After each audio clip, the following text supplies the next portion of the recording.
Next position जो अब हम डिस्कस करने लगे, this is half standing position. वो कहता है हाफ स्टैंडिंग के नाम से पता चला है कि इसमें पूरा का पूरा आपका जो वेट है वो किसके ऊपर होगा, सिर्फ एक लेग के ऊपर होगा। जैसे कि आप यहाँ पर देख भी सकते हैं। अभी फिलहाल आप ये सपोर्ट इमेजिन ना करें, आप समझिए कि कुछ इस तरह की एक इंसान एक टांग के ऊपर खड़ा हुआ है और पूरा का पूरा वेट जो है वो उसकी इस लेग ने, पीछे वाली टांग ने जो है वो सपोर्ट किया हुआ है। ठीक है, इसको हम कहते हैं this is half standing position. अब हाफ स्टैंडिंग पोजीशन में वो कहता है कि ना हमारी जो मसल वर्क है ना, abductors of the hip work कर रहे हैं, बिकॉज ऑब्वियसली आपकी जो एक लेग है वो आगे की तरफ, तो आपके एबडक्टर्स ऑफ द हिप तो वर्क करेंगे ही करेंगे।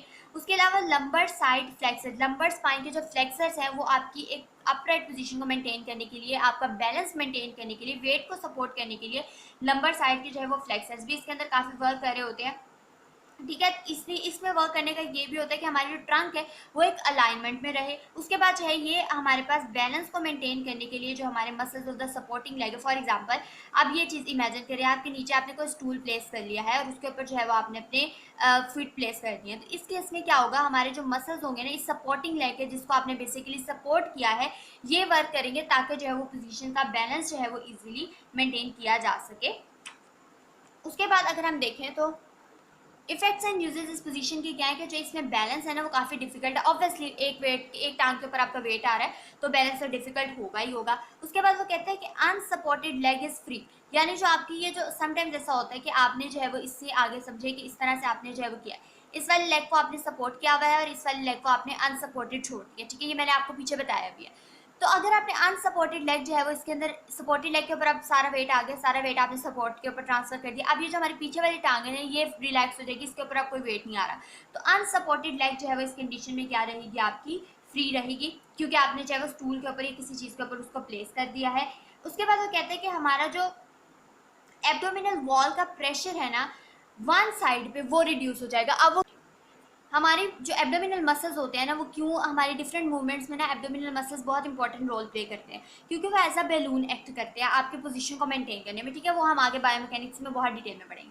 तो वो चूंकि इसके ऊपर एक लेग के ऊपर वेट था और दूसरे फिर आपने जो है वो स्टूल के ऊपर अपनी लेग को सपोर्ट भी कर लिया, तो उससे क्या हो गया, आपकी जो एब्डोमिनल प्रेशर है ना, वॉल एब्डोमिनल वॉल के ऊपर प्रेशर है वो कम हो गया, जिसकी वजह से हम इस पोजीशन को डिफरेंट सर्जिकल ऑपरेशंस के लिए भी यूज़ कर सकते हैं।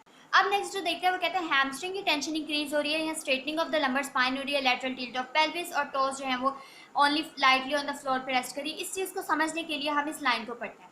वो कहते हैं support of the foot in forward direction, यानी फॉर एग्जांपल यहाँ पर मैंने एक पिक्चर भी बनाई, यहाँ पर आप देख सकते हैं कि अगर हम अपने फुट को फॉरवर्ड डायरेक्शन में सपोर्ट करें, कुछ इस तरह से अगर आपने सपोर्ट किया हुआ है, यहाँ पर रखा हुआ है, तो वो कहते हैं इसमें क्या होता है, हैमस्ट्रिंग में टेंशन क्या हो जाती है, इंक्रीज हो जाती है। ऑब्वियसली हैमस्ट्रिंग मसल्स का बेसिकली काम क्या होता है, इससे क्या करानी होती है, हिप की एक्सटेंशन करानी होती है और नी की जो है वो फ्लेक्शन करानी होती है। ठीक है, हिप की एक्सटेंशन और नी की फ्लेक्शन, ये जो हैमस्ट्रिंग मसल्स का काम होता है। अब हैमस्ट्रिंग मसल्स क्या हो रही है, यहाँ पर उनकी जो टेंशन है वो इंक्रीज हो रही है। एज अ रिजल्ट हैमस्ट्रिंग की टेंशन इंक्रीज होने से लंबर स्पाइन की भी जो है वो क्या हो रही है, स्ट्रेटनिंग हो रही है। ये सारे मैकेनिज्म किस तरह से क्या होते हैं कि हम लोग बायोमैकेनिक्स में बहुत डिटेल से पढ़ेंगे। उसके बाद वो कहते हैं कि अगर ये तो फॉरवर्ड सपोर्ट का बात करिए, अगर वो कहते हैं कि अगर आपने साइड वेज पे सपोर्ट किया, कुछ इस तरह से साइड पे सपोर्ट कर दिया आपने अपनी लेग्स को कुछ इस तरह से, तो वो कहते हैं कि इस पोजीशन में आपका जो है वो पेल्विस का लेटरल टिल्ट इंक्रीज हो जाएगा और लंबर साइड की जो है वो फ्लेक्शन हो जाएगी। ठीक है, ये चीज़ हमने समझ ली थी, इसमें ये क्या क्या होता है, ये टेक्निकल बातें यूजली बायोमैकेनिक्स में हम समझ आती हैं, लेकिन ये लाइन आप कुछ इस तरह से लिखी हुई कि समझ नहीं आती। फॉरवर्ड डायरेक्शन में होगा तो हैमस्ट्रिंग की टेंशन इंक्रीज हो जाएगी, straightening of the lumbar spine हो जाएगी। अगर साइड फेज में होगा तो lateral tilt of the pelvis increase हो जाएगा और लंबर साइड की फ्लेक्शन हो जाएगी। ठीक है, तो ये पोजीशन हमारे लिए बहुत आसान होगी। अगर हम लोग बुक से भी इस पोजीशन को देखें तो कुछ ये पोजीशन है और इसके अंदर उसने जो है इसको यहाँ पर इसने सपोर्ट भी कर दिया। ठीक है, और यहाँ पर हमें इसका जो है वो सारा मिल जाता है कि यहाँ पर देखें कि अनसपोर्टेड लेग जो है उसमें इजीली मूवमेंट कर सकती है, बैलेंस जो है वो इसमें डिफिकल्ट है क्योंकि आपकी बेस ऑफ जो है वो रिड्यूस है, और ये सारी चीज़ें हमारे लिए बहुत आसान है जो मैंने आपको सारे समझा दिया।